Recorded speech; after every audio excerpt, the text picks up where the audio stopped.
Are you ready for the ultimate bikepacking weekend adventure? Join us for an unforgettable self-supported bikepacking trip through Southwest Virginia. The Grayson Gravel Pie Bikepacking Adventure travels along the Virginia Creeper Trail, the beautiful gravel roads of Grayson County, Virginia, and the New River Trail. All lodging and camping arrangements are included, along with daily routes and guides riding along with you. This self-supported adventure offers resupply opportunities every 20 miles for your food and water needs. Find out more at graveltraveldirt.com. You're listening to Mid-Atlantic Gravel, Travel, and Dirt.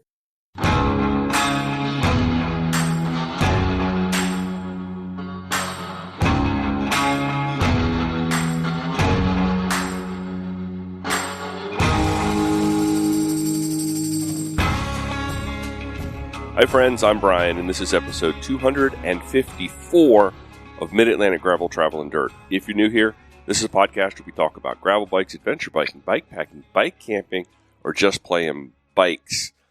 This very special episode, and you guys thought I forgot about you because I'm running a little bit late here on Thursday. This episode, I wanted to give as much time as possible because this episode is an official weather forecast for the Croatan Buck 50. And this episode is sponsored by Grusk.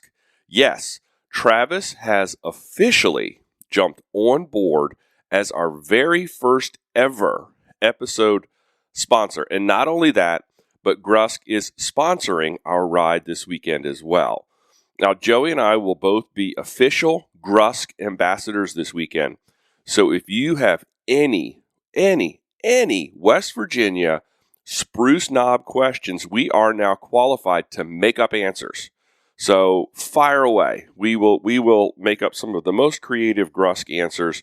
Mountainrides.net or search for Grusk on BikeReg. I think it's bikereg.com/Grusk. I'm going to put links to Grusk in the show notes.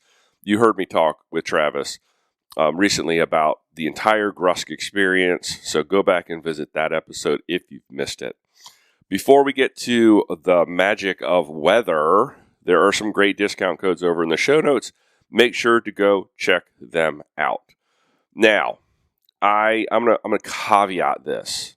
I am no weatherman, so what I'm going to do is start with the latest update from Matt on the weather situation. We are green, boogity, boogity, boogity, go for all distances to stick with our NASCAR roots here for Croatan Buck 50. The Saturday races will be rain or shine. The forecast, this is Matt's, I think, yesterday latest email. The forecast still showing rain all day Saturday, approximately 2 to 2.5 inches. Winds are reaching into the 20s. Winds are 7 to 21 miles per hour, and the temp is 60 to 66 degrees. It will feel warmer with the humidity. This means you will get wet and stay wet, but you should also stay warm. The Buck runs its 60-mile first lap and a 48-mile second lap. The Buck 50 runs 2 75-mile laps. Fastest riders are going to average 20 to 21, while the slowest probably in the 10 to 12 mile per hour window. This means the Buck riders are looking at 5 to 8 hours on course. Buck 50, 8 to 12 hours. Plan accordingly for a long day in the wet, in the gritty.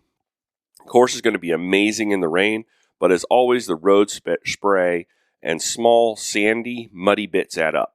This is your reminder. This is from Matt. This is your reminder to bring your best rain layer and keep your hands and feet as comfortable as possible. Another reminder, if you find during the race that one lap is enough for you, and that is normal, that is something that is very, very normal at the Buck 50, please notify the timing trailer at the start-finish line that you are stopping so that the folks aren't out there looking for you on course thinking you've fallen into a water-filled ditch. So that's Matt's latest update. Now, I want to give you my weather report. Now, like I said earlier, I am no weatherman. And my source for weather has always been, I think it's one of the better ones out there, is Weather Underground.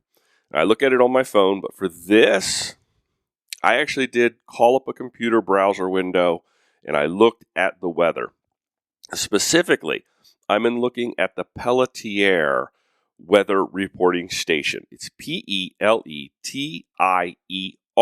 It's the closest one I found to course kind of window for buck 50.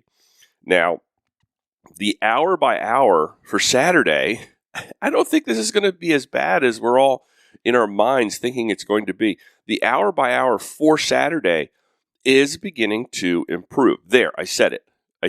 If I jinxed it, I'm sorry, but I'm just giving you the facts, folks. Rain event starts Friday afternoon in sort of that 1 p.m. hour, with the heaviest rain coming between 3 o'clock on Friday afternoon, and then tapering off in the 10 to 11 a.m. window on Saturday. I'm talking about the heavier rain. We're going to have, it's a rain event. We're going to have rain spitting at us pretty much all day from Friday through all day Saturday into the overnight hours Saturday into Sunday and even early Sunday morning. And it's going to be a cloud cover event. We're not going to have those bright bluebird skies that we all crave for Croatan. It's that getaway down to North Carolina for our West Virginia and Pennsylvania friends and looking for a little bit of beach weather. It's going to be cloudy. There's just no way around it. We're going to have that cloud cover. As the rain event begins to taper on Saturday from the heavier window, we're going to have some spotty thunderstorms as that rain window closes. So keep that in mind. There could be some pop-up stuff. The wind is always the issue in the Croatan National Forest when you're riding a bike down there. The wind is going to be very stiff in the morning with numbers falling off as the morning progresses. Sustained numbers in the mid-20s during the peak wind time, falling into the mid-teens as the winds begin to lay down. So still talking significant wind. And those are the sustained winds, so I'm assuming you're going to see gusts that are going to ramp that adventure up a little bit. The winds do appear to be from the south, so as you are headed out on your first lap, that is where you're going to want to take advantage of that wind. You're going to want to use it to your benefit, because understand that when you turn around and come back into it, it's going to be a wind suck kind of a thing. Find some friends to work with. Find some friends that you can trade off kind of sitting in that wind to give yourself a break on that return. Treat it as a group effort with regards to wind. I think that's probably the one thing. If you're out there, if you're not really racing this, and the tip of the spear has their own tactics with regards to wind and how they use it to their advantage, how they work together in it. If you're out there for the adventure of the Croatan Buck 50, find a group of folks to work with. That means don't run away with them. Don't run away from them when you're on the front, and do your best to kind of stay on the back. And if you're on the front, just be mindful. Everybody's going to have to work together in the wind to have the best day possible. Just keep that in mind. And I think that will improve your effort. You're going to have people working together with you. Gives you an opportunity to shelter from that wind a little bit. It's Sunday for the 25 and 50. I don't even know we need to talk so much about the weather for the 25 and 50. There's not going to be rain. There is going to be the winds to deal with for the 25 and the 50. So just bear that in mind. We're really talking about the weather impacting the buck and the buck 50 on Saturday. So you 25 and 50 folks that have saved your day for Sunday, you are the wiser of, I think, probably all of us. That rain is going to diminish, but you're still going to have to deal with the wind. It's not necessarily a temperature event. Even overnight lows on Friday and Saturday stay in the 60s. So as long as you have proper gear to keep you dry, and as Matt mentioned earlier in his latest email, keep your hands and your feet warm. If you've got shoe covers and if you've got finger gloves, they're going to be your friends, because if you can keep your hands and your feet and your head warm, you're going to have the best. That's your best chance to enjoy, or to diminish or minimize the impact of the weather on your day. So it's not necessarily a cold event. It is going. If you're the type of person that gets cold when you get wet and you get chilled from being wet, you could have an issue with that. For me, proper gear for rain, like this warm rain, is wool. I'm going to wear my long wool base layer underneath everything, and it gets wet. Wool will still keep you warm when it's wet. So my merino wool base layer, I'll probably even put another second short sleeve wool base layer underneath of that, and maybe a vest on top of that.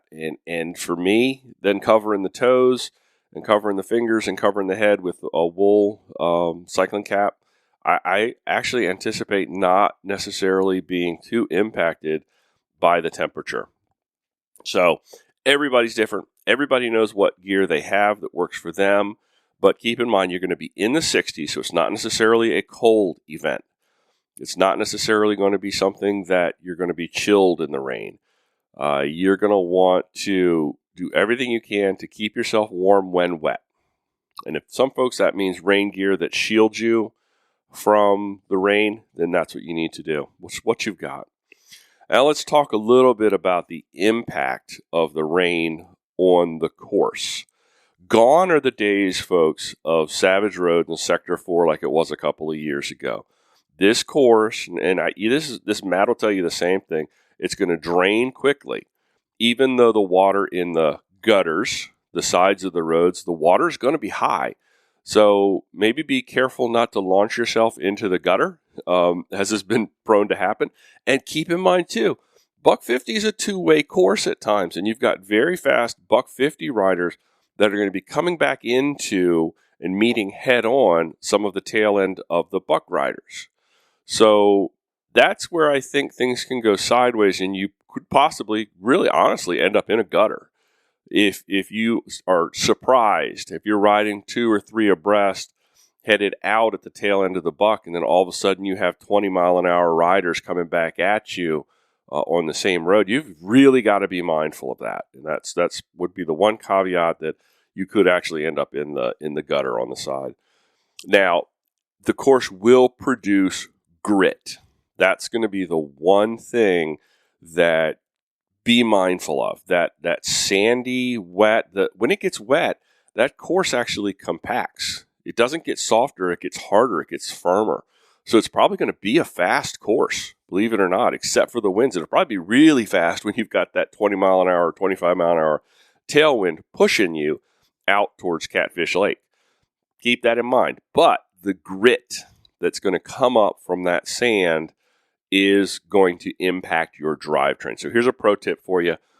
An extra squeeze bottle, an extra water bottle, specifically for rinsing your drivetrain. Probably not a bad idea. All you single speeders out there, here's where it's your day to shine. You don't have to worry about derailers. Even though Buck 50, I mean, it's flat. You're always pedaling. Your real shifting is going to come into wind play. It's going to be having to downshift when you're trying to push into that 20-mile-an-hour headwind. But you don't shift a lot.